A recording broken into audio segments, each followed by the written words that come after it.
Hello friend, this video is about how to fix Google Chrome not opening or not responding problem. So let's get started. For that, right click on your Google Chrome and then click on Properties.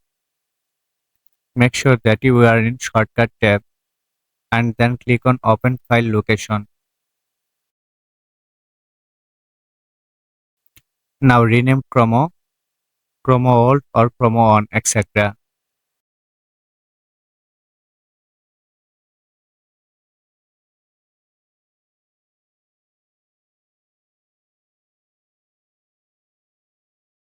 After that, right click on your Chrome again and go to Create Shortcut.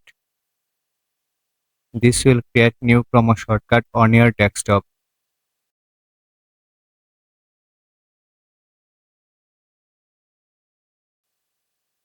Now delete the old Chrome shortcut from your desktop.